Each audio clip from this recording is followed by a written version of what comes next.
Casamento, aqui estamos Cheguei. nós. Chegou, nossa doutora. Boa noite. Vou apresentar ela para vocês. Isso, essa é a doutora Charliane, que eu deixei lá. Eu não consigo nem falar de tanto curso que ela tem, tá, gente? Pronto, ela é a doutora Charliane, ela é especialista em direito da família, isso é a parte que eu mais sei, e questões religiosas, porque ela é muçulmana e brasileira.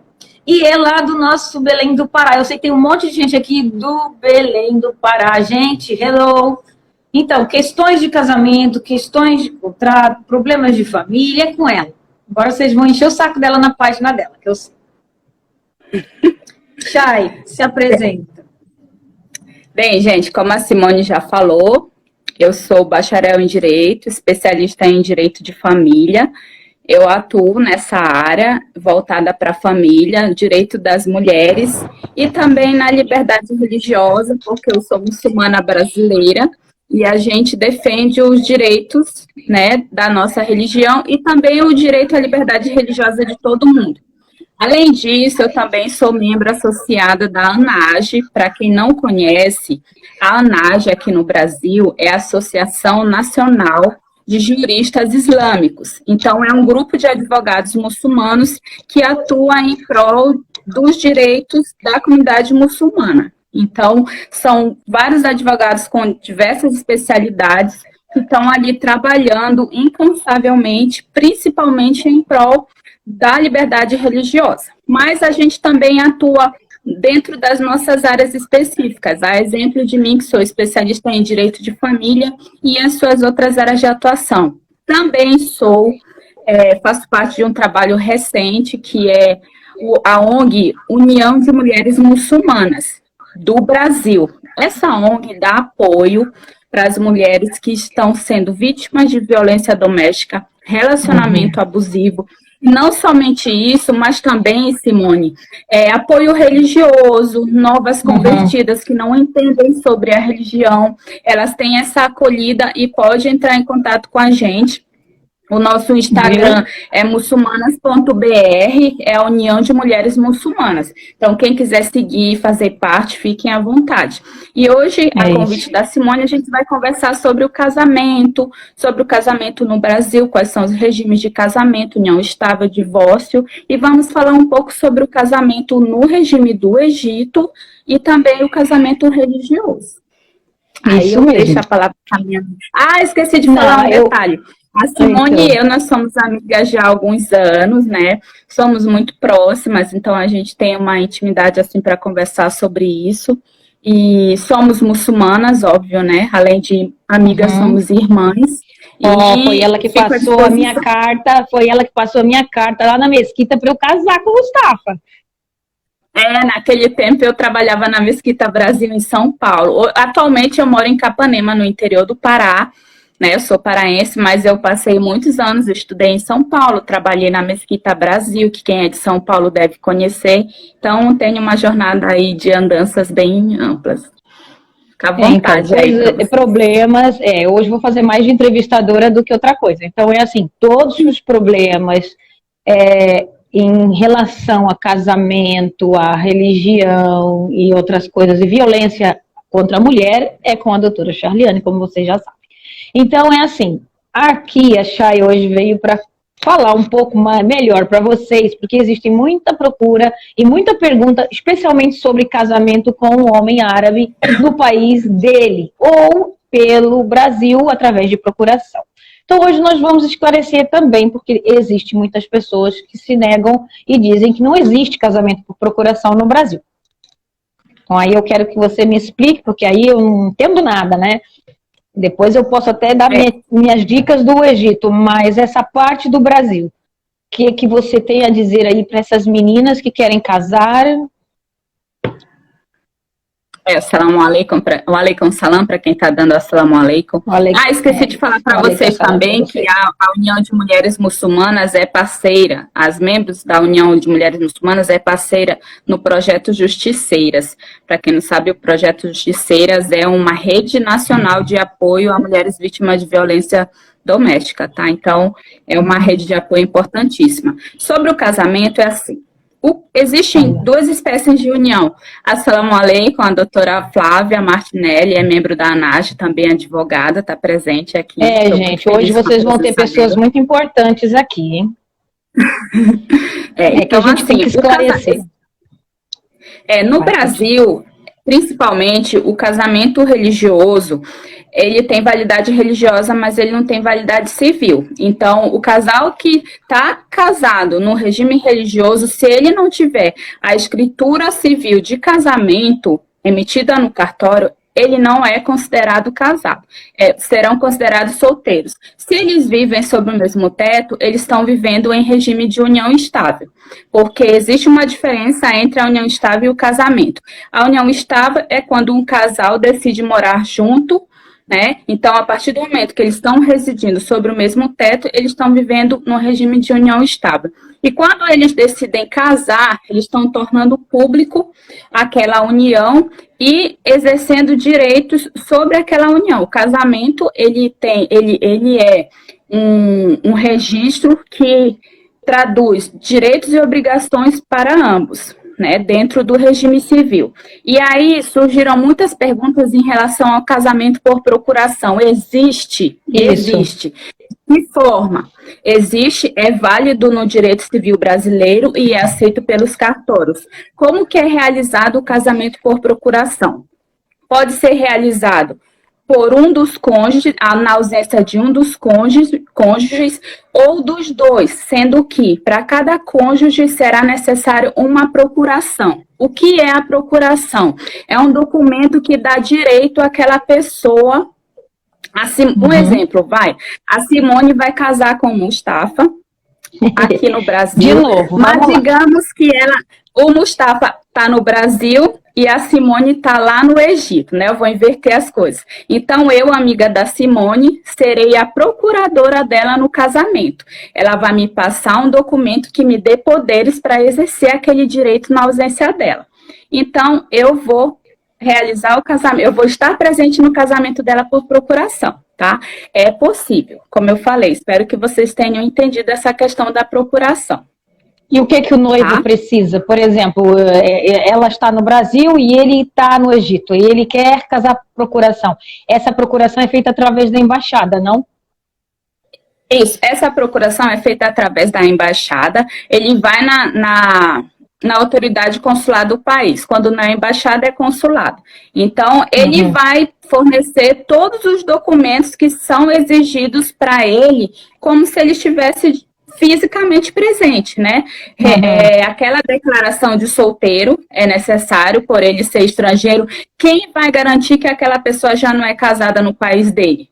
Né? Isso. Então, a Embaixada do Brasil, eu acho que está pedindo, sim.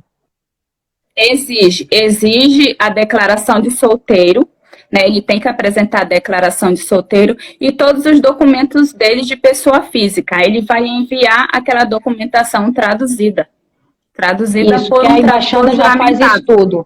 A embaixada tem, os tradutores têm isso tudo. Até porque, por que eles exigem, então, esse certificado? Que a pessoa vai casar por procuração, é como se ela estivesse no Brasil.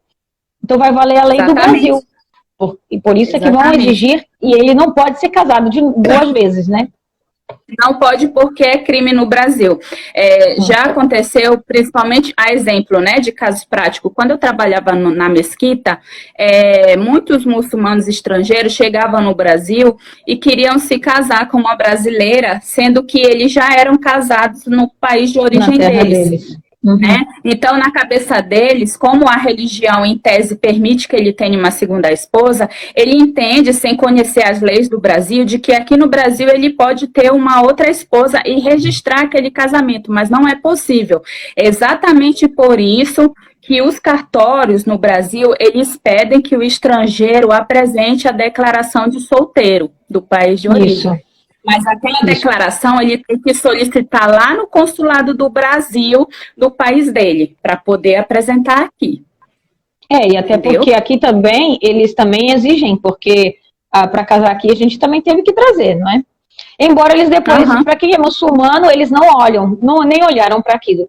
É como se fosse assim, se você se converteu, tudo que foi passado para trás não tem validade, mesmo que você tivesse sido casada. Tu acredita nisso? Pois é. Nesse caso, por isso se torna Simone, fácil o casamento aqui. Aí eu queria te perguntar, como é que funciona o procedimento do casamento no Egito quando se trata de um cônjuge estrangeiro? No caso, você, mulher brasileira, estrangeira, casando com Mustafa, que é um homem egípcio. Então, no caso, eu pesquisei tudo o que era preciso, né, pelo site de embaixada. Eu mandei e-mail para a embaixada do Egito também, né? E aí eles ali informam tudo, né? E eles exigem a certidão de solteiro, feito em registro de cartório, eu paguei uns R$ 400, tem que levar 2 testemunhas, tem que levar, não pode ser parente, tá? Tem que ser 2 testemunhas de fora, tem que ter o comprovante de residência e os seus RGs, e RG de todo mundo. Aí o registro no cartório, ele marca um dia, não é feito na hora, ele vai marcar um dia, uma hora, para estar todo mundo lá. E aí ele faz e sai aquele papelzão lá, e aí você pega aquilo, tem que ir traduzir no tradutor juramentado para árabe. É tudo sentido no oposto, é a mesma coisa, mas é em oposto. Aí traduz aquilo para árabe, aí vai no Ministério dos Serviços de Fronteiras, carimba, aí é de graça, é o único que é de graça. Aí você vai juntar toda a documentação, mais passagem não, mais o passaporte, isso tudo, e envia para Brasília, para a Embaixada do Cairo. Só que para não estar perdendo, é melhor entregar a um despachante. Porque aí até tem uma própria em São Paulo, que é o Mundo dos Vistos, que foi onde eu e a Amanda até tínhamos entregue. Por quê? Porque lá eles já tratam disso, de vistos para vários países, então eles já têm já são grandes no mercado, então eles são despachantes, contabilistas, várias coisas ao mesmo tempo. Então a gente entregou num escritório especialista. Aí aquilo durou uma semana, ir para Brasília e voltar com tudo carimbado. E esse carimbo de Brasília você paga, tá? Aí você paga por folha. Então a gente, além de gastar por folha a tradução, você vai gastar também em cada carimbo que o consulado do Egito, ou a embaixada do Egito em Brasília, ou no Rio de Janeiro, o consulado, eles vão te cobrar. Então tem que estar preparado para isso também. E aí, nesse caso, porque assim, um exemplo, o Egito, ele é um país onde o regime de governo é o islamismo, né? É a lei islâmica. Então, quando você casa, automaticamente você já tem um registro civil e religioso. Diferente do Brasil, né? Diferente no Brasil, porque a lei, a religião, ela não sobrepõe a lei. Então, a validade do casamento civil e religioso, ambos precisam ter os seus registros. Né? Então, aqui quando o estrangeiro, é aquilo que eu falei ainda há pouco com você até, para um egípcio e uma egípcia, eles às vezes, o sheikh já traz o papel que já vale pelo civil e religioso ao mesmo tempo. Não tem essa separação, para eles não tem aqui, mas o sheikh já traz e já encaminha tudo lá para os papéis, porque eles não precisam estar carimbando que nem nós. Agora nós, os estrangeiros... É importante também, tem muita gente aqui, novas convertidas e até já é muçulmana há algum tempo, mas não é casada ou vai casar e não entende como que funciona um casamento religioso dentro do Islã. O casamento islâmico, ele é ato público também, ele é ato público, ele precisa... Riquíssimo aqui, então é porta aberta, qualquer pessoa pode entrar. Também. Sim, aqui também, porque o Islã ele é universal, né? Onde quer que você esteja, o casamento vai ser realizado de uma única forma. Então, o casamento é ato público, ele deve ser realizado de portas abertas, na presença do líder religioso, que é o sheik. Ele vai também fazer a escritura, a certidão de casamento, precisa de 2 testemunhas homens e precisa ser muçulmanos, e o dote, né, que é obrigatório, que é aquele valor ou presente que precisa precisa simbolizar o casamento ali no ato. E ao fim do casamento, o casal já sai com o documento. Sem o documento, não existe casamento. Precisa ter o documento religioso de que eles estão casados. E aí no Brasil, depois de feito esse ato, não precisa de mais nenhum carimbo especial? Não, aí eles podem pegar aquela certidão religiosa e tornar o casamento público civil. Aí ele leva a certidão religiosa no cartório, acontece muito. Vai na instituição religiosa, no nosso caso na mesquita, vai na mesquita, saindo da mesquita já vai para o cartório. Aí torna público aquele casamento, né, perante a lei brasileira. E, no caso, existem os regimes de casamento, quais sejam a comunhão parcial de bens, que é aquela em que, se eu estou me casando, o meu patrimônio que eu construí antes de casar, ele continua meu, ele não é do meu marido, ele continua sendo só meu, mas a partir do momento que nós nos casamos, tudo que nós construímos é meu e dele. Esse é o regime parcial de bens. Existe o regime de separação total de bens, onde nada é de ninguém, cada um fica com o seu. Eu me caso mesmo, eu já tenho bem. Então, no Brasil, apesar de ser o contrato que aparece lá atrás, o DOT e assim, ainda tem que seguir a lei brasileira do separação de bem, comunhão de bem. A lei brasileira. Ou bens adquiridos. Já aconteceu de casais muçulmanos, uma vez eu fiz uma orientação de um casal de muçulmanos palestinos, e eles foram me questionar sobre o casamento no civil e perguntar sobre os regimes.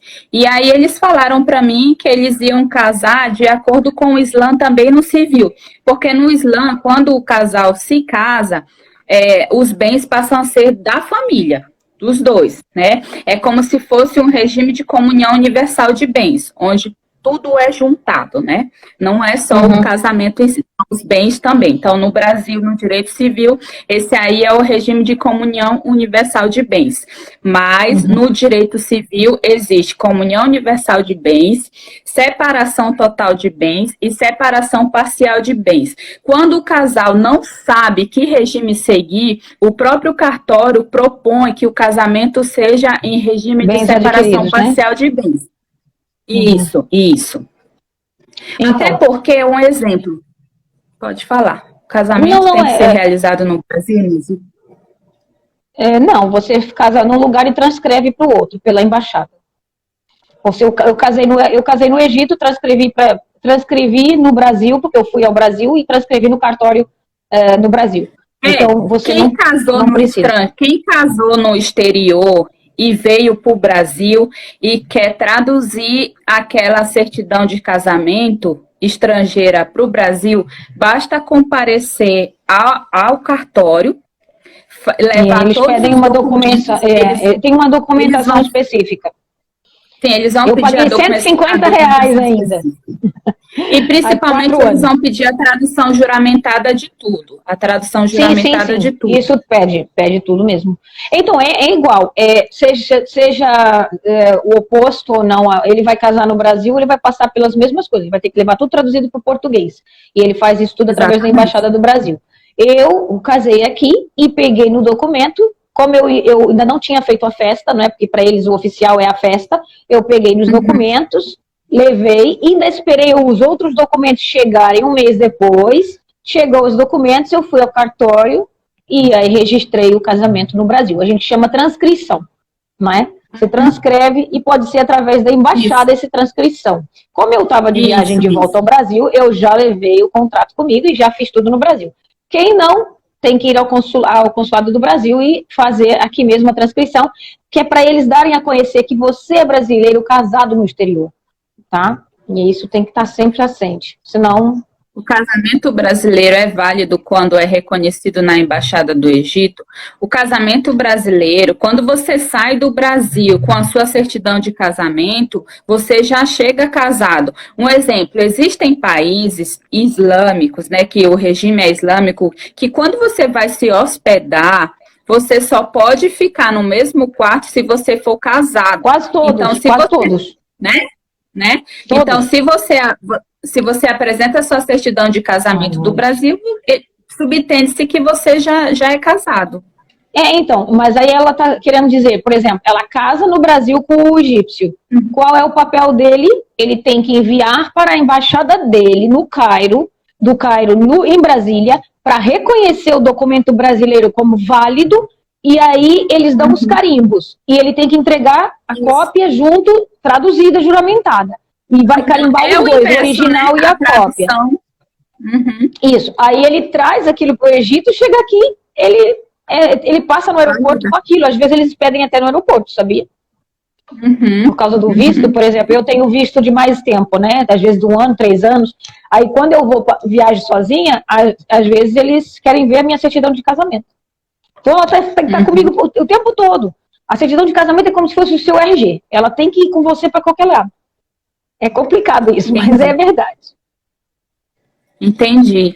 E nesse caso, quando você foi, que você já formalizou o seu casamento, já estava com toda a documentação em mãos, você pode sair, circular pelo país sozinha ou alguém, em determinados lugares, eles solicitam documentação para você, no caso, documentação de casado?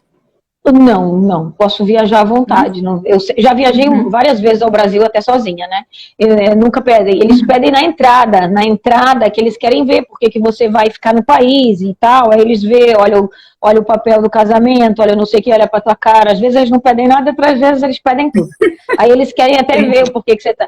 Quanto tempo você está casada, 3 anos e pouco tem dia, tem vezes que é tipo um repertório ali, vai ser, o que foi, o que aconteceu, tá tudo certo, mas eles querem fazer um interrogatório.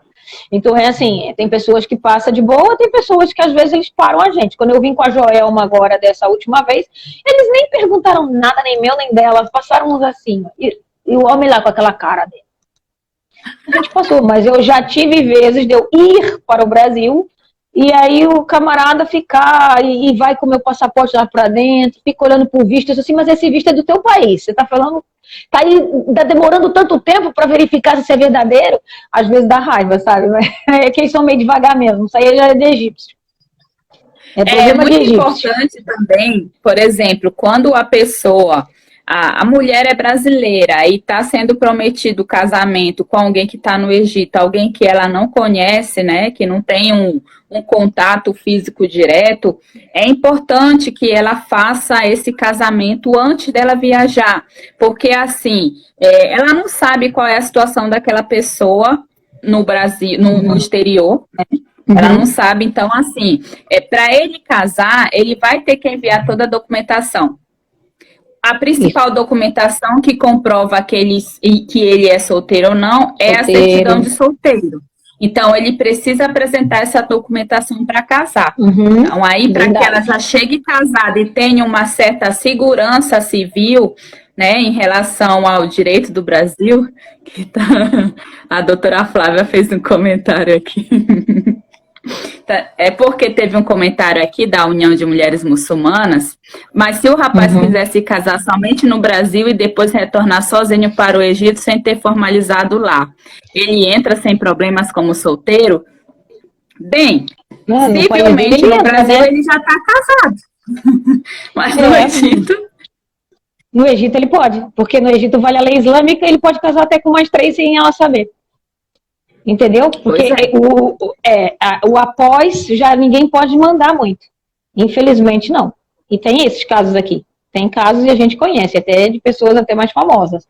Que eles foram, casaram e casaram de novo aqui e às vezes até não quer nem ficar no Brasil, só quer ter lá está, também não dá nem o divórcio, às vezes, ou dificulta isso, né? Para poder ele ter passagem livre no Brasil.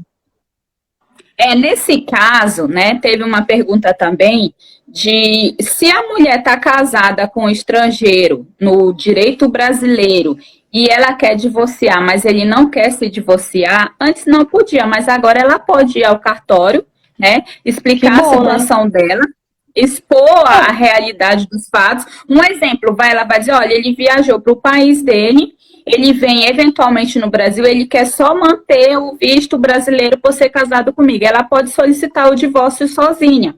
Ela já tem esse direito. Que bom, não é? Que bom que agora isso já é possível. Porque há um tempo atrás o pessoal ficava preso.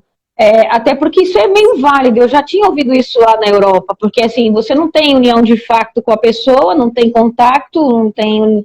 Você pode desfazer o casamento por isso também, né? Facilmente, quando a pessoa às vezes casa, e mesmo no próprio país, e não há um contato físico nenhum. É muito séria, Simone, essa questão de relacionamento com estrangeiro, de casamento, porque assim, no regime islâmico, como nós sabemos, na religião não existe namoro, existe casamento. Você conhece a pessoa, você pode até ter um período de conversa, né, para conhecer e tudo mais, sem grandes intimidades, porque certas intimidades faltam com respeito perante a religião. Então, a formalização de um relacionamento é no casamento. Mas é necessário, principalmente que as mulheres muçulmanas, porque muitas vezes elas ficam, né, é um árabe, é um egípcio, ele é muito lindo, ele é muito respeitoso, porque a gente sabe que em determinados países, o Egito, é exemplo, que nós estamos falando como uma moradora do Egito, numa egípcia, né, praticamente, casada com egípcio, que, assim, eles não têm aquele contato físico próximo como nós temos no Brasil. Não existe essa liberdade de namoro. Nem mesmo os cristãos. Né? Nem mesmo os cristãos, eles são bem mais reservados. Eles têm, lábia, né? Claramente falando, é o papo dele que convence. Então, mesmo eles são mais românticos, mesmo aqueles que são, eles são mais românticos por a própria maneira deles nunca terem contato com mulher direta. Né? E aí, quando eles acabam vendo uma mulher e conversando pela internet, ele se solta. Ele até vai se soltar mais do que se fosse amigo. E mundo, então, porque ele começa a imaginar ali que a vida dele vai ser ótima. Né? Ao lado é nessa hora que nós, mulheres brasileiras, que temos liberdade para poder entender qual é o nosso direito, vamos pensar que nós somos brasileiras e nós temos o direito resguardado no Brasil, né? Será que não é mais interessante a gente tentar formalizar algo no Brasil para se resguardar antes de sair daqui com uma mão na frente ou outra atrás, sem saber aquilo que está sendo esperado lá na frente? Ou, no mínimo, pesquisar, tentar conhecer, uma vez que você vai se dispor a sair do seu local de conforto para um país onde você não conhece o idioma, a cultura e religião, quais dificuldades vocês vão enfrentar? Né? Hoje mesmo eu estava assistindo nem o inglês, né? Hoje mesmo eu estava assistindo stories da Simone, que retratava uma situação de uma moça que estava doente, né, casada, e há um mês ela não conseguia explicar o que ela estava sentindo. Então, olha a dificuldade, né, num momento de doença. Então, um alerta. Ficou um mês só aumentando a infecção. E aí até que ela veio me pedir ajuda. Aí o Mustafa atendeu ela e pediu alguns exames, e através de eu falando também, através do WhatsApp com ela, foi visto que ela já estava quase com uma infecção renal daquelas enormes. E então ela ficou fazendo soro, teve que tomar os remédios no soro. Eu sei que ela voltou para o Brasil depois de um tempo, e ela chegou a apanhar da família dele. Enfim, uma história muito complicada. Sofreu violência doméstica, né? Sofreu assédio por parte dos irmãos dele. Sofreu muito com a comida, porque ela não estava bem, ela vivia com diarreias, ela vivia passando mal.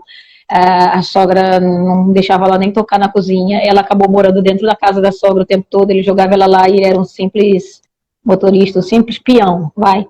Então você não se meteria com peão na sua terra, e você vai se meter com peão lá da terra dos 500 que você nem conhece. A ideia de que aquele homem estrangeiro lindo e maravilhoso que vai te dar todo o conforto que você não teve. Então é muito importante se informar e atentar para esse tipo de situação. Um exemplo, o projeto Justiceiras que eu mencionei para vocês, eles orientam as mulheres também que estão no exterior, que estão sofrendo relacionamento abusivo dentro de casa, às vezes em cárcere privado, estão sofrendo violência física, psicológica, moral, patrimonial, os filhos estão sendo resguardados pela família do pai. Então, tudo isso, elas precisam entender o que é a lei daquele país, porque a partir do momento que você sai do Brasil, dependendo de onde você está, você perde os seus direitos Por exemplo, no Islã, quando o casal se separa, o divórcio acontece, tá? Pode se divorciar no Islã. Mas quando eles têm filhos E pode ser pequenos, pedido os filhos pela ficam mulher. com a família do pai. Hã? Pode ser pedido pela mulher. Agora, aqui no Pode ser Egito, já pedido pela existe a lei de que, enquanto eles são menores, eles ficam com a mãe. Até que ela case. Se ela casar primeiro do que o ex-marido, as crianças voltam para o pai ou para a família do pai. Aí tá assim. Porque eles não gostam que eles sejam criados pelos padrastos. Então, aí começa, Pois é. assim, E uma aí- certa moral. E aí o que que acontece? Para ela solicitar o direito dela como mulher brasileira que está no estrangeiro, o processo é mais lento, porque ela está numa união voltada para uma lei estrangeira, alheia ao Brasil, né? E muitas vezes é muito dificultoso para elas conseguirem sair daquela situação. Não E é por conseguem, isso que só a se gente for provado por 2 ou 3 vezes que ele agrediu mesmo ela, né? Houve aqui há um tempo, acho que ela conseguiu levar as crianças, mas porque ele atuou de novo, né? Porque a primeira vez a polícia vem, a embaixada vem, manda a polícia na casa, se não for lugar perto, a embaixada vai até lá, mas se não for, se for longe, eles acionam a polícia cata a pessoa na mesma hora, né? A maior parte a primeira coisa, eles tiram o celular, elas não sabem falar, aí depois não tem como se comunicar com ninguém, nem sequer tem internet. Aí elas algumas ainda conseguem mandar um oi, olha, desapareci. Aí a pessoa começa a ligar. Aí vê que ela está sem celular uns 2, 3 dias, aí aciona a embaixada. E acionou a embaixada não encontra, vamos ligar para a polícia vai lá na casa e vai sondar onde é que ela está. Porque a família dele, às vezes, se cala. Não é comigo, não é meu problema. É problema dele, é marido e mulher, ninguém mete a colher. Aqui vale isso. É para vocês, tá? E para vocês verem, né? Porque a Simone está retratando um caso que acontece o tempo todo aqui no Brasil. Por que que nesse período de isolamento social existem vários programas vigentes de proteção à mulher, de proteção à violência, ao relacionamento abusivo? Porque as mulheres estão sendo vítimas de relacionamento abusivo dentro de casa e a primeira coisa que o abusador faz é bloquear qualquer meio de comunicação dela. Isso não acontece lá fora, a gente aqui acontece o tempo todo. Então, a gente aqui é difícil. Imagina no exterior, quando você não conhece. Você não consegue nem gritar, porque se você gritar, ninguém, o vizinho, vai vir às vezes acudir. Nem sempre eles vêm, não. É raro. Às vezes a família dele até vem, mas aí fica naquela assim, não, a gente não pode se meter com ele. E se ele estiver batendo nela, eles vão achar que ele está cumprindo alguma coisa que ele viu de ser excepcional e ela merece.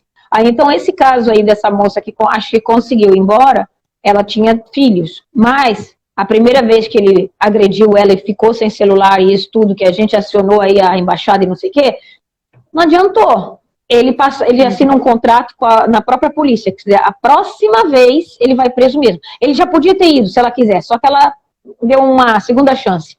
Aí ele prometeu à polícia que não ia fazer nada. Tá, pois não demorou muito tempo, a coisa aconteceu de novo. E a sorte é que a família dela, lá de longe, ela estava ajudando. Porque há muitas famílias que não têm não têm condições financeiras para ajudar. E essa pessoa até tinha condições. Muito complicado. Tem uma pergunta aqui, Simone. A Renata Queiroz falou assim: a brasileira casa com o egípcio no Brasil, acontece alguma coisa com ele no Brasil, o que ele tem no Egito fica para a família no Egito. No caso dele estar em processo de divórcio, é possível ele casar com outra, no caso com uma estrangeira? Bem, se ele está no Egito, ele pode casar com até 4 mulheres. Então, mas o negócio aqui, Chay, é assim, se ele casa com ela no Brasil, aí vale a lei do Brasil. Os bens dele, se ele morrer ou acontecer alguma coisa, ou separação de bens ou comunhão de bens que vai valer, eles vão vir buscar os bens dele do Egito. Não. Será que ele os bens do Egito, não vão conseguir? Não. Esquece. Os bens do Egito são de acordo com a lei do Egito. O que vocês constroem no Brasil... Né? Se ele tiver filho com ela no Brasil, talvez. Talvez porque aí envolve o direito da criança, né? O direito da criança no Brasil. E aí ele é obrigado a pagar os alimentos. E no Egito também, E outra, tem aquela partilha de um terço para um terço para outro, volta para os antepassados também, mãe e pai recebem. Dentro da religião, existe também a separação de bens, que a mulher tem direito, né? Gente, essa questão de separação e dos direitos que a mulher tem dentro da religião, ela pode colocar isso no contrato de casamento. Vocês querem um exemplo? Eu já vi contrato de casamento religioso onde diz o seguinte, que a mulher coloca uma cláusula assim: se eu me separar, ele vai ter que me pagar uma pensão do valor X eternamente. Isso vai estar escrito no contrato de casamento. Isso vai estar escrito no contrato de casamento e vai ser firmado perante o casamento religioso. E o seu ex, né, ele vai ser obrigado a cumprir com essa cláusula, porque ele assinou no ato do casamento religioso, essa questão do contrato de casamento religioso. Vocês precisam ficar atentas também no que vocês vão colocar no contrato de casamento religioso. Que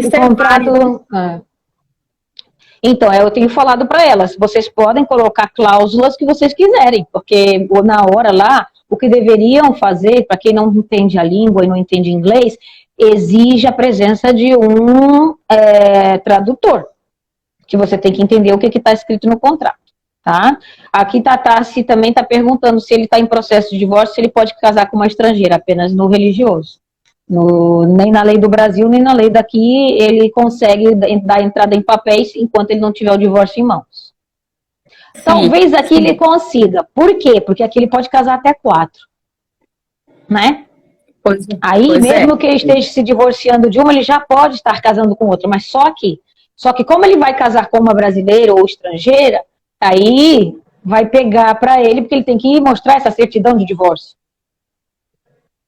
Ficamos na mesma? No Brasil, a exemplo do Brasil, um exemplo, aconteceu na minha família um caso de que uma mulher queria casar, estava namorando com um rapaz que estava em processo de divórcio. Aí eles queriam tentar fazer a união estável, eles não conseguiram. Porque nem a união estável é possível diante do processo de divórcio. Só quando conclui tudo. Só quando conclui tudo que ele vai poder formalizar uma união estável ou casamento. E tem aquela outra parte, Chay, que você também sabe, que pelo regime islâmico, quando ele está em processo de divórcio, quando se divorcia, mesmo assim, ele não pode casar em 4 meses. Porque tem que ser provado que ela não está grávida, que ela pode estar grávida. Exatamente. Se ela estiver grávida, muita coisa muda. Então é por isso que a pergunta que foi feita, foi bem feita, e realmente é quase impossível. Ele vai ter que dar o período de 4 meses, pelo menos. Ele vai poder casar. Pode ser só no religioso, talvez, ou o tal do contrato ORF, que a gente precisa também explicar o que é esse contrato aí, né? Apesar de já ter vídeo lá no YouTube. Ele está perguntando quando ele já é casado e quer uma segunda esposa, a primeira tem que aceitar. No caso, ela precisa, no mínimo, saber. Ela tem que saber, ela só é obrigada a saber, ela não é preciso aceitar. Porque, primeiro, porque é religioso. Ela, quando casou, ela já sabia que isso era possível. E se ela for também muçulmana, ela entenderá. Mas não é obrigada a aceitar. Se ela não aceitar, ela se divorcia. Ela pode colocar essa cláusula no contrato de casamento também, de que ela não aceita a segunda esposa. Ela pode. Mas não é garantia aqui. Aqui não é garantia, só se for no Brasil, porque aqui não é garantia. Eles casam na mesma, às vezes só no Xê. Tanto casam como se separam. Você acredita que eles... É facinho, eles só vão ali no Xê e já dizem, não quero mais estar casado. E eles separam-se assim, ó. Quando vai para a justiça, é porque foi a mulher que colocou. Quando demora mais tempo, é a mulher que normalmente pediu. E aí eles têm que cumprir o contrato de casamento de devolver aquele dinheiro que está lá escrito. Entendeu? Isso é um abre-olhos agora aqui, que a gente, talvez eu nunca tenha falado direito isso aqui, mas agora surgiu esse tema. E então é assim, a mulher, quando eles às vezes, eu estou em processo de divórcio, está longo, não sei o quê, foi ela que é culpada. Quem está com o processo de divórcio? Ele não precisa botar processo de divórcio, o homem se separa automático. Gente, o homem tem muito poder aqui. A mulher não tem tanto, mas ela tem direito a se divorciar. E quando ela quer se divorciar, ela vai na corte e eles dão, em 6 meses, praticamente está tudo resolvido, eles divorciam ela. Só que aí ela vai entrar também com o processo de querer que ele pague o contrato. E a maior parte não quer pagar. Aí fica enrolando, porque vai decrescendo aquele valor. Por exemplo, normalmente eles põem 150 mil no contrato.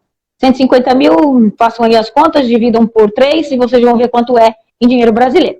Então, feito isso, ele não precisa dela pagar contrato para ele, por isso seria tudo fácil. Por que eles ainda estão enrolados no divórcio?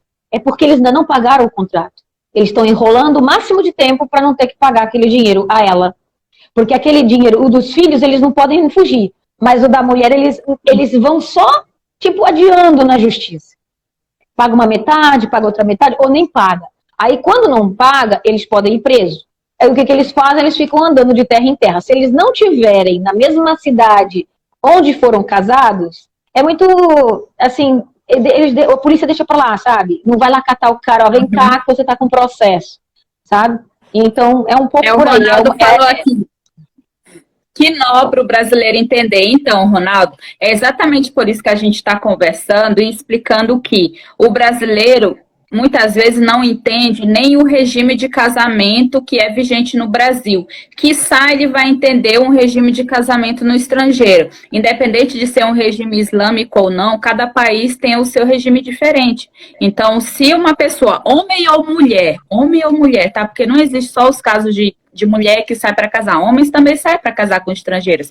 Precisa conhecer aonde que você está entrando, que direito você vai ter e que você não vai ter, e também pensar na hipótese do que vai acontecer se o divórcio aparecer, certo? Porque quando a gente pretende casar, a gente está apaixonado, né? Tá, pensando e sonhando com uma vida eterna, mas pode acontecer de chegar em um momento de divórcio. Então, é o momento de você tentar se resguardar, no mínimo pesquisar e entender naquilo que você está entrando. Porque depois de feito, fica muito difícil sair. E casamento é para ser para sempre, não é para você ficar se separando, não é? Ó, a Patrícia está dizendo aqui que aqui já tem uma ONG, já tem mesmo proteção à mulher, tem várias feministas aqui também. Claro que dentro do próprio islamismo, elas vestem véu, elas são islâmicas e elas são feministas da maneira delas, não é? O que é feminismo, né? Vai depender muito de alguns conceitos também, que não é para aqui chamado agora. Agora, por exemplo, que estavam aqui falando, como ficou emocionado essas mulheres. É muito importante as pessoas saberem também que o Islã protege as mulheres, né? As mulheres têm muitos direitos no Islã, existe uma cláusula, existe um capítulo inteiro no Alcorão que é só sobre as mulheres. Só sobre as mulheres têm o direito delas resguardados, tanto é que ela tem total liberdade para poder inserir cláusulas de direitos delas dentro do seu contrato de casamento e fazer as suas exigências. Então, assim, não se pode confundir cultura com religião, porque a religião está aqui para beneficiar o muçulmano, tanto homem como mulher. Né, os direitos são resguardados. Então, muitas vezes, por desconhecer a religião, que seja a lei, os homens vão nas mulheres e falam em termos culturais, dizendo, mas isso eu tenho que seguir porque é religioso, e não tem nada a ver com a religião. E você, mulher, por ignorância, acaba caindo e acreditando, sem saber que está se metendo numa furada. Agora tá aqui, ó, era até a puberdade que ficavam com a mãe? Não. Aqui, a lei é até os 18 anos, a guarda é da mãe. Somente que se ela se casar, existem vários problemas entre as famílias, como eu já disse, em criarem com os padrastos. Eles não querem. E aí eles pegam os filhos para eles. E elas não se importam. Muitas vezes elas não se importam. Aí eles ficam só de visita, às vezes, na casa deles, ou não vai nem para casa da mãe, mas a mãe vem visitá-los ou pegá-los para passear. É um pouco assim, porque eles mantêm a distância, eles não têm essa de amizade. Para a gente entender também como o Islã dá direitos para as mulheres, a questão do divórcio, né? O Islã tem 2.000 anos, mais de 2.000 anos.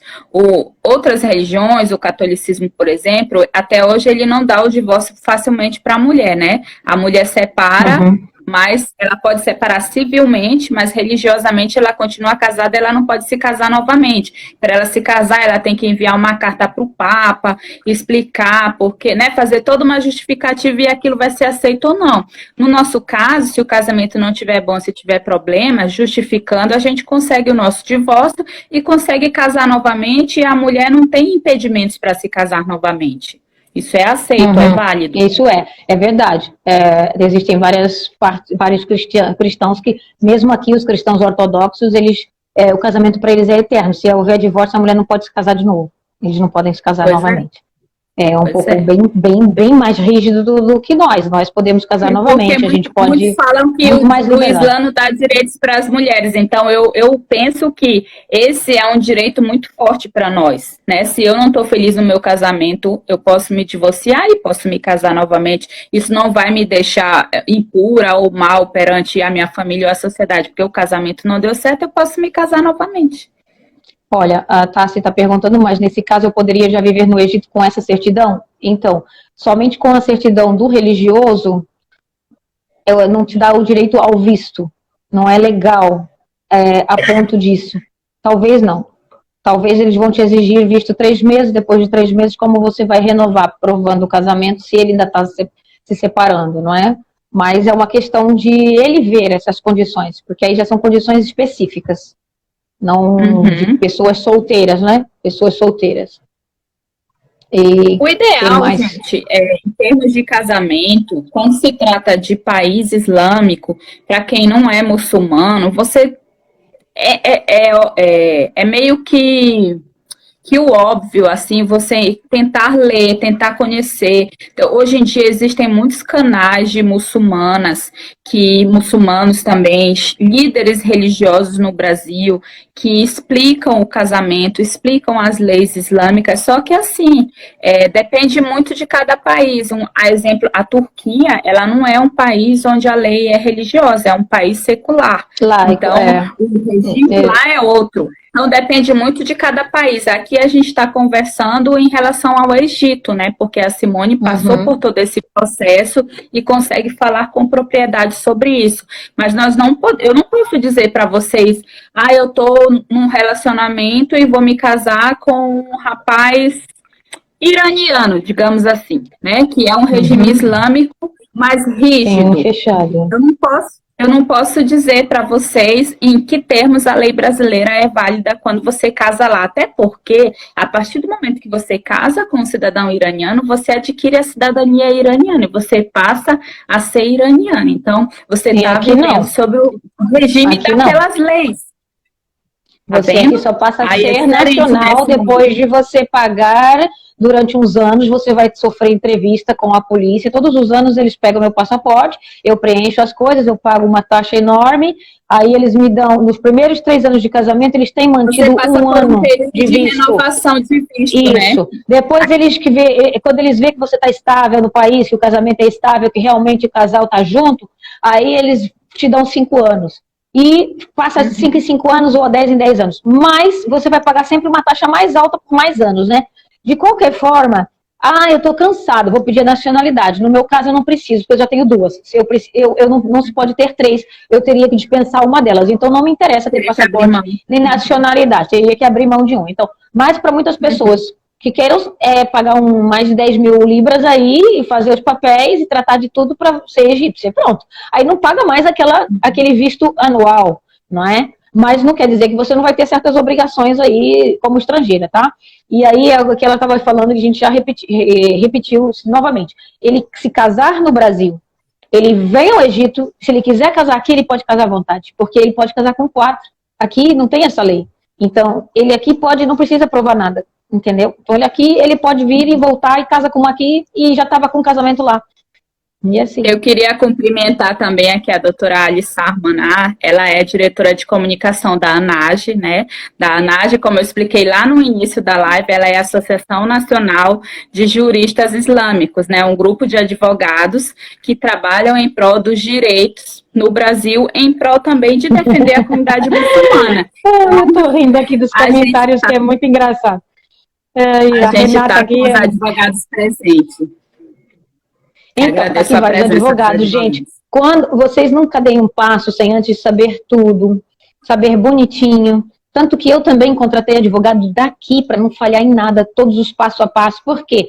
Aqui no Egito, você depois que casa, você tem que dar várias voltas para ser carimbada a sua certidão de casamento e ter validade. A Vânia perguntou, e quando o muçulmano casa somente para o golpe do visto, caso não existe nenhuma punição para ele, que no caso a mulher fica com toda a consequência de resolver o divórcio além do trauma? É por isso, Vânia, que a gente faz esse tipo de evento para poder orientar vocês de uma forma que vocês busquem o conhecimento, porque depois de o do ato realizado, fica muito difícil de você se resguardar. Você tem direitos? Tem, mas você fez aquilo por livre-arbítrio. Ninguém obrigou você a se casar você com mandou ele, até entendeu? carta convite, vocês mandam carta convite, Exatamente. sem conhecer a pessoa. Aí o camarada vai ao Brasil, faz uma besteira qualquer, quem vai pagar é você. Enfim.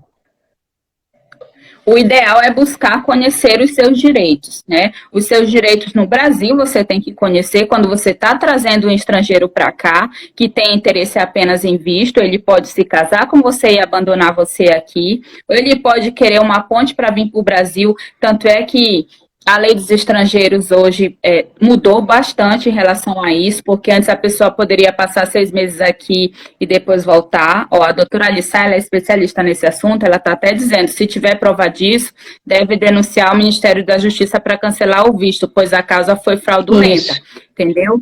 Então é importante. Obrigada, doutora, por dar essa informação, que não é a minha especialização. É bom para elas também passarem e falarem para eles, porque elas, quando conversam pela internet, elas têm que avisar para eles, olha, eu posso te mandar o convite, você pode até vir ao Brasil, mas se acontecer alguma coisa, você pode parar na cadeia também, meu filho, ou perder o seu direito ao visto.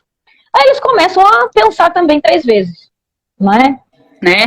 A Lindalva perguntou aqui, como os muçulmanos veem os LGBT é crime, publicamente podem exercer sua orientação sexual? Não é o cerne da conversa no momento, Lindalva, mas eu posso te responder. Nesse caso, o Islã, ele trata todos como igual, né?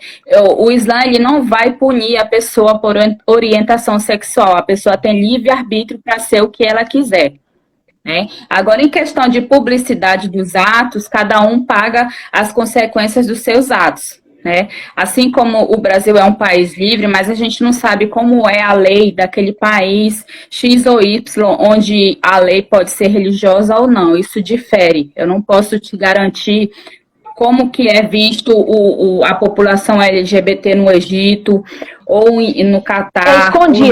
É escondida, existe também até um grupo de próprios muçulmanos homossexuais, mas é bem restrito e escondido, e quando eles tentam se manifestar, acaba tudo indo parar na prisão, linchados, é muito complicado até falar no assunto, porque a própria população vai para cima, não entende, não quer entender e não é bem-vindo, não é? Porque o Estado é islâmico, não é um Estado laico, não é um Estado onde permite ter outras religiões, mas a maioria é a lei do islamismo.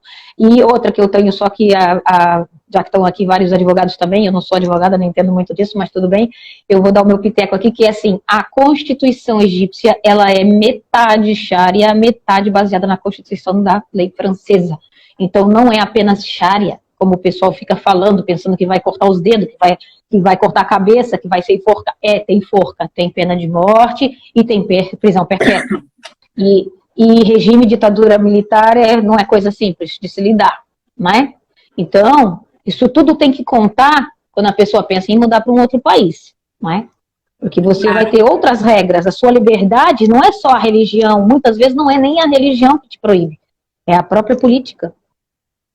E aí você tem que pensar, a gente está tratando do casamento, para vocês verem uma série de itens e cláusulas que a gente falou aqui, não todas religiosas, mas principalmente em termos de direitos do Egito, direitos do Brasil, porque a gente vê a quantidade de mulheres que nos questionam em relação ao casamento, como que eu faço para casar no Brasil, para casar no Egito, qual o direito que eu vou ter lá e aqui. Se você está aqui, você vai ter os seus direitos resguardados, né? Quando você traz aquela pessoa, eu vi um comentário agora mesmo, de que a moça estava namorando no Islã, não existe namoro, tá? Não existe namoro. O namoro não existe. Conheceu, pode conversar respeitosamente e depois casa. É casamento, porque, gente. Por exemplo, eu comecei a conversar com o Mustafa, no mesmo mês ele já pediu casamento. Foi assim, que teve logo que ser. Ele ficou ali tentando o tempo todo. Não, eu não posso ficar aqui conversando, eu quero casar. Aí eu tenho certeza, é isso mesmo que você quer. Aí abriu as portas para as famílias e pronto. Aí a gente já pôde conversar à vontade, porque já estávamos como se fosse noivos. Aí foi quando eu vim aqui e foi realmente praticamente o noivado, né? Que eu já voltei até de anel, já voltei com certidão, a gente já estava com tudo pronto já. Mas é aquilo. Pois aí a moça perguntou ainda há pouco, eu estava namorando, fornecia a carta convite, já no aeroporto o cara sumiu. Ele só queria entrar no Brasil, gente.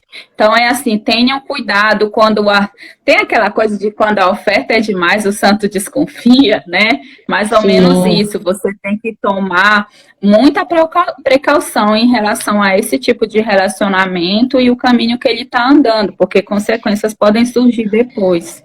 Então, aqui a Wanda perguntou de novo, não ela, mas acho que já foi feita essa questão, do egípcio tem bens no Egito e ele casa no Brasil, vive e morre e de repente tem uma infelicidade. Tá aqui a Patrícia, eu acho que ela está aqui, ela é casada com um egípcio e elas estão no Brasil. E se acontecer alguma coisa, eu acho que não dá para misturar os bens que ele tem no Egito, tá? Não vai nada para a mulher se ele não deixar em testamento. Tem que ter Exatamente. testamento. Aqui, como tudo é contrato, aqui também tem que se deixar em tipo testamento, tá? Por exemplo, agora eu mesmo vou mudar de casa, que é a casa da herança, do meu sogro faleceu. Tá tudo no nome do meu marido, porque é o filho primogênito e tal. Eu escolhi um dos andares, né, para ficar. A casa é toda dividida por andares e a família está toda instalada segundo a lei e a tradição daqui. Só que eu tenho a minha parte, mas toda a casa pertence ao meu marido, de qualquer forma, mas ele não vai despropriar ninguém. Se fosse no Brasil, eles comem até os parentes, né? Mas tudo bem. Aí eu tenho a minha parte. Aí a gente já falou sobre o assunto. Ele vai escrever que aquilo é meu, entende? Que é tipo um testamento. Porque assim, porque se acontece alguma coisa com ele, ele sabe que ele quer me assegurar, entende? Então, são coisas que tem que ser faladas depois entre o casal sobre os bens também, porque tem que ficar em papel. Tem que ficar no papel. A Jojo perguntou aqui, mas é assustador quando o cara te pede em casamento. Exatamente, Jojo, aquilo que a gente falou. O muçulmano, ele sabe que ele não pode namorar. Então, quando ele se interessa por alguém, ele vai te pedir em casamento. Só que é o que a gente está falando e repetindo várias vezes. Quando se trata de um relacionamento à distância com um estrangeiro, você tem que se precaver, né? Conversa, estende aquela conversa, procura conhecer um pouco da cultura dele, da religião, porque ele vai te pedir em casamento, principalmente se ele estiver interessado em visto, né? Se ele quer aquele casamento para poder entrar no Brasil. Como o Mustafa já fez várias lives, eles todos têm um benefício. Ele mesmo diz, nós mesmos, ninguém casa para ser infeliz, ninguém casa se não for para agregar algo. Então existe um benefício, mesmo de quem está casando para o bem, não é? Como a gente fez, a gente também, eu fui avaliar o que eu vou ter, o que eu não vou ter, não é em bens materiais, mas eu vou ficar melhor do que eu estou ou vou piorar, né? Não, eu no Brasil eu tinha que trabalhar de sol a sol, aqui eu trabalho uma vez por semana, eu trabalho quando eu quero. E não preciso. Então, ele veio me agregar, ele veio me ajudar, eu vim ajudar ele também. E agora, se isso não é para acontecer, esquece. Você vai estar pior do que no seu próprio país, onde você tem todas as leis a seu favor, onde qualquer grito o seu vizinho vai lá tentar te acudir, enquanto que aqui ninguém nem vai nem saber se você está gritando, se você está conversando. Porque eles falam muito alto, né? Só para rir. E então, os problemas é que existem. Às vezes as pessoas falam, é muçulmano, por isso que ele ajuda dessa forma. Eu volto a dizer, traz a tua visão para o Brasil e vê o que acontece no Brasil diariamente, onde a cada 1 minuto uma mulher é violentada, a cada 1 hora uma mulher é morta pelo simples fato de ser mulher. Então, vamos entender que até a União de Mulheres Muçulmanas fez um comentário aqui. As culturas são muito diferentes. Aqui no Brasil, o homem quase nunca pede em casamento. Então, quando o estrangeiro faz isso, a mulher fica maravilhada e acredita muito cedo que a proposta é séria, sem avaliar as consequências. Exatamente. Porque aqui no Brasil banalizou o relacionamento, né? As pessoas às vezes passam uma vida inteira namorando e não casam. Exatamente. Vamos conhecer aquele motel novo ali, isso tá tudo bem, cada um faz o que quer. Mas é assim, só que é aquilo, as mulheres, no fundo, ela vai cair a nossa live e a gente ainda vai voltar aqui só para um único tema. Fez um comentário importante, Simone, a doutora Alissá fez um comentário importante que você falou ainda há pouco. Egito, após o golpe, o governo não adota o sistema islâmico puro. Isso, e os egípcios, não é os egípcios. Qualquer país tem outras leis, outras regras. não são só os egípcios. A gente está aqui focando nos egípcios, porque eu estou aqui, eu posso dar o testemunho, e a gente tem aqui várias pessoas que estão com relacionamentos com egípcios. Mas vocês estão aqui para saber sobre a lei. Então não é só sobre o Egito, é sobre a lei dos casamentos no Egito neste momento, mas é válido para outros países muitas vezes. Às vezes são piores, outras vezes são melhores essas leis. Entende? Então, eu agora só estou aqui esperando a Patrícia responder, porque a Patrícia está casada com um muçulmano há bastante tempo no Brasil, e ela saberá, talvez, me dizer melhor. Os bens do seu marido vêm para você, porque vocês não têm filhos, né, no caso. Vai ter a parcela que está no Alcorão, é isso, entenderam? Se a família entrar em acordo e considera ela realmente como esposa, ela pode ter a parte do Egito, e especialmente se ela tivesse filhos, entende? E se ele tiver bens, por exemplo, se ele tiver uma casa ou assim, eles vão tentar dar essa parte, que eu não sei quanto é, né, Chay? É um terço, não sei nem quanto é agora. Não sei ao certo também, quanto é. Isso aí é alcorânico. Tem coisas que a gente acaba não conseguindo responder, porque, assim como toda religião, a religião islâmica tem os líderes religiosos que estudam para poder fazer esse tipo de orientação. Então, o que a gente fala dentro da religião é o cotidiano que a gente aprende, estuda e consegue transmitir. Essa questão do divórcio, ela é tão complexa como o divórcio no Brasil também, porque quando se trata de um país islâmico, vai ser aplicada a lei islâmica, aí envolve toda uma relação de parentesco, né? Que quem fica com quem, o que é que acontece? Não, está perguntando se ele morre, né? Se ele, no caso dele morrer. Pois é, a herança. Ele tem que deixar. Então, mas é melhor deixar por escrito. É melhor, se não tiver filhos, às vezes a coisa complica. Por isso a necessidade do contrato. Precisa ter o contrato. Contrato de casamento não é fácil. Normalmente os filhos homens têm uma porção maior do que das mulheres, mas, por exemplo, meu sogro faleceu e deixou a casa para cada filho, praticamente, os filhos homens. As mulheres, quando casam, elas vão para os maridos, que também já têm casas. Então, é uma coisa que é meio prioridade aqui, é ter uma casa própria. Entendi. Quando não... depois a Chay vai deixar aí, gente, tá? Alguém que possa me esclarecer mais sobre o direito do casamento com egípcios que pode passar. Você vai deixar aí, que é para eu depois escrever lá na descrição. E vocês também podem contactar que a doutora Chay aí consegue passar para vocês todos esses. Dependendo do que eu consiga te responder para vocês, tanto em relação à religião e ao direito brasileiro. Eu não sou especialista no direito egípcio, sou direito internacional. Direito brasileiro e a religião eu consigo responder, vocês podem mandar um direct direto no meu Instagram, que é Charles Souza CSS. Então, vocês podem entrar em contato. Depois você pode até escrever aí, Chay. O seguinte, hoje existe advogado internacional, você vai pagar rios e fundos, porque é caro. Se você se entra numa furada aqui num país estrangeiro, você vai gastar, a sua família vai ter que te ajudar lá de longe, né? Para poder, porque a embaixada só não vai te pagar nada disso sozinho. E o que a gente veio aqui fazer hoje foi alertar qual é a melhor maneira de vocês fazerem para quem quer ter um casamento de sucesso. Primeiro, não olhar só o amor, só aquelas palavras bonitas.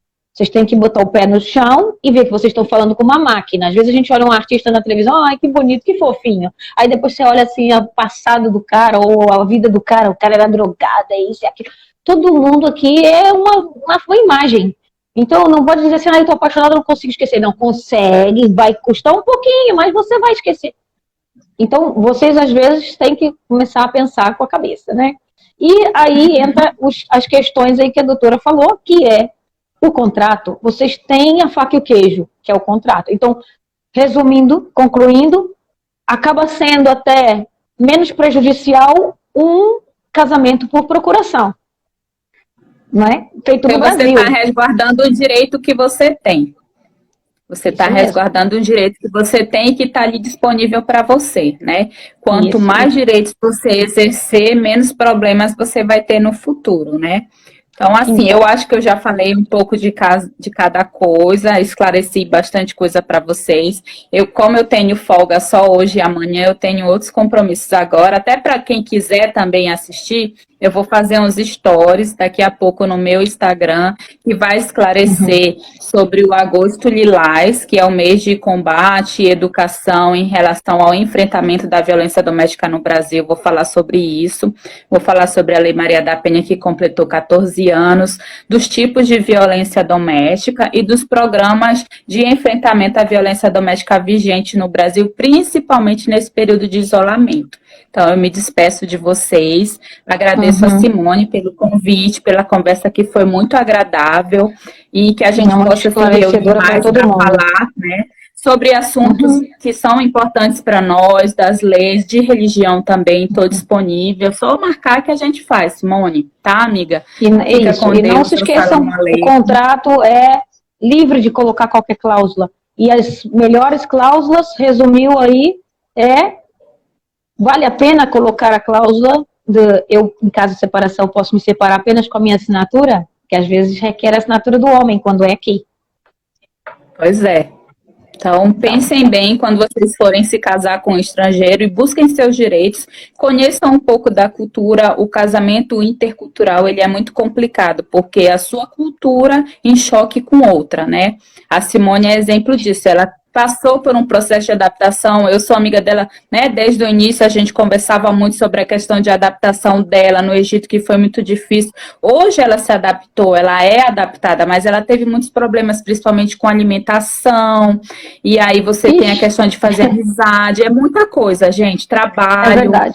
assim, tudo precisa ser avaliado. Eu mesma, quantas vezes o marido dela, que nós somos amigos também, fala, Charliane, vem para cá ficar com a gente. E eu tenho medo, mesmo tendo eles lá, eu tenho aquele receio, poxa, eu vou sair do Brasil, será que eu vou conseguir? Então, né, tem todo um respaldo que a gente precisa ter. Chay, para finalizar, faltou só o contrato ORF. O que é esse contrato ORF? A gente já falou um pouco lá no meu Esse canal, eu tenho falando. Esse contrato, ele é um contrato que ele acaba não sendo válido como casamento, né? Uma linha do Uhum. Islã tem esse contrato, o xiismo tem esse contrato como casamento temporário, que é aquele que você tem um relacionamento por tempo determinado, né? A gente fala Uhum. e reforça de que não existe esse tipo de casamento, né, perante a religião, porque a gente entende que seja algo profano, mundano, É, digamos assim. é para E acaba justificar sendo apenas uma aquela justificativa palavra para feia, poder né? manter um relacionamento, né? Então, o Uhum. correto é o casamento formalizado naqueles moldes que a gente falou com vocês. O casamento religioso, ele é ato público, né? Quando se trata de Islã, é ato público. Ele é realizado mediante contrato, que ambos precisam analisar e inserir cláusulas que beneficiam um ao E você outro. sabe o que é ORF, né? Contrato em segredo. ORF, Exatamente, segredo. O exatamente. segredo. Segredo já diz que não é algo válido perante Deus. Quando eu falo Deus, estou falando, me referindo ao Islã.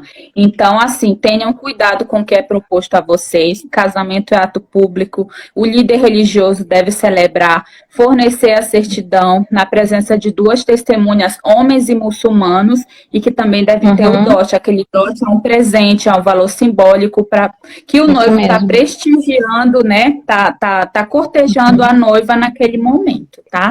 E é Isso. isso, gente. Espero que tenha sido esclarecedor para vocês. Eu agradeço muito a presença de cada um, da ANAGE, Muito da obrigada a UME, que todos é a União de vocês. Mulheres Muçulmanas, e de Olha, foi uma todos. honra, foi um de repente, mas foi bom porque foi justamente no momento em que elas estavam fazendo muitas questões e existem muitas pessoas com dúvidas neste momento e parece que até esqueceram do vírus, sabe? Esqueceram do vírus e vamos viajar.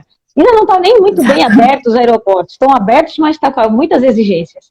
E não é assim tão Uhum, simples, não. É melhor adiar verdade. até para o ano que vem, adia para o ano que vem, porque muita coisa acontece. Conversa bastante, conhece, questiona, não acredita em tudo que é dito, E conversa com as filtra, e pessoas. filtra, filtra, filtra. Porque tem muita coisa errada por aí, mas as pessoas às vezes ouvem aqui, ouvem ali, mas tentem filtrar e ver aonde é que está o erro, tá, gente? Sabe, os Exatamente, sete erros? gente. Tá bom, gente. Verdade. Muito obrigada por Gente, eu tudo. vou me Chay, despedindo. Obrigada. muito obrigada a Assalamu vocês. Que alaikum. Fique com aqui já Deus. que é 1h30 da manhã, não 2 da manhã. Olha, cara. Eu vou dormir só às 4 mesmo, não tem problema. O Mustafa já foi, coitadinho, já deve estar dormindo. Isso. Hoje eu deixei ele sozinho. Não tem problema. Ele tem que trabalhar cedo, eu não. Ah, não, amanhã eu vou trabalhar também, mas eu vou trabalhar às 3 da tarde. Fiquem com Deus e sigam aí, todo mundo aí, que esse pessoal aí é gente fina. E vocês não Tô sabem, saindo, mas gente. a doutora é uma bela de uma cozinheira. Vocês não sabem. Mas vocês não sabem o tempero dessa menina. E então, ela lá no Nordeste resolveu abrir um restaurante. No norte. No norte. Ah, no norte, pronto. Perdão, eu e o Nordeste e o Norte, eu faço umas confusão. Então, ela tem aí também a culinária dela, que ela vai deixar aí para vocês seguirem lá. Eu tenho um Aprendam restaurante lá. de culinária paraense com a minha prima. A gente faz só culinária regional paraense. Então, de quarta a domingo, a gente está exercendo essa profissão paralela. E Pindorama segunda e terça a gente está no mundo jurídico. É pindorama.culinária, o Instagram do restaurante. Pindorama. Ai, meu Deus, eu já tô botando onde? Pindorama. Ponto culinária? Ponto culinária, isso mesmo. É em Capanema, no interior do Pará, Jojo. Fica a 180 quilômetros de Belém. É na rota turística. A Jojo é uma apaixonada por fazer camarão, sabe? E olha, junta-se a ela, porque ela sabe aí uns camarão que eu fico louca, que ela fica me mandando essas coisas. Ai, meu coração. Então tá bom, gente. Tô saindo que eu vou fazer aqueles stories que eu falei pra vocês. Isso, fiquem com Deus. Fiquem com Deus, Muito tá? obrigado por tudo.